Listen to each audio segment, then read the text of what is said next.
Ya, meledaknya pasar kripto yang begitu cepat membuat pemerintah mau nggak mau segera memberlakukan aturan yang mengawasi dan melindungi investor.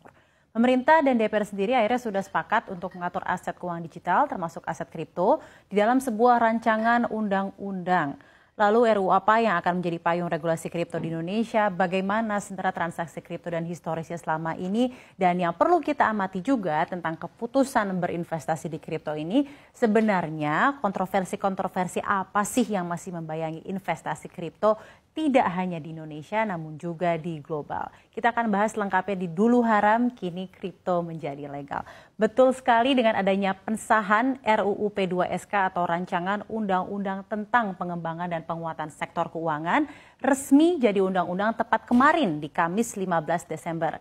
Kripto sekarang sudah tidak lagi haram karena sudah ada regulasi yang memayunginya di negara kita di Indonesia. Pemerintah dan DPR bilang alasan dari adanya regulasi ini adalah karena sektor keuangan Indonesia menghadapi tantangan dari munculnya instrumen keuangan yang kompleks dan berisiko tinggi seperti kripto ini.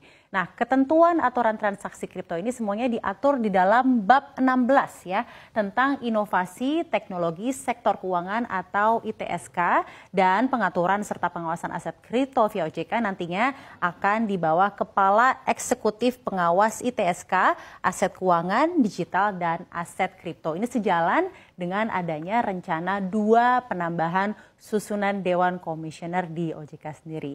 Nah, lingkup aturannya nanti ke depannya untuk kripto ini mencakup apa saja? Pertama adalah mengenai sistem pembayaran, penghimpunan modal, selanjutnya adalah pengelolaan investasi aset kripto, pengelolaan risiko aset kripto, penyaluran dana, dan aktivitas terkait aset keuangan digital kripto. Semuanya ini dipayungi di bawah RUU PPSK bab 16 tentang ITSK. Nah, selanjutnya kita tentunya kan pasti penasaran nih, sebesar apa sih transaksi dan cuannya kripto yang sampai membuat kaget-kaget otoritas dan regulator sistem keuangan di Indonesia? Jawabannya luar biasa besar. Dan gak hanya itu, luar biasa cepat juga pertumbuhannya. Bahkan Menko Sri Mulyani sampai berkata bahwa fenomena ini disebut crypto boom. Jumlahnya yang tadi hanya ratusan miliar jadi triliunan tiba-tiba. Tiba-tiba bust dalam semalam, dan itu adalah masalah tata kelola. Jadi semakin jelas ya kenapa pemerintah bersikukuh banget nih agar kripto harus diregulasi. Karena memang volatilitasnya sangat tinggi dari kripto sendiri dan menunjukkan perlunya kecukupan kerangka pengaturan dan pengawasan yang memadai untuk melindungi investor dan konsumen. Gak mau kan ya tiba-tiba kita bangkrut karena investasi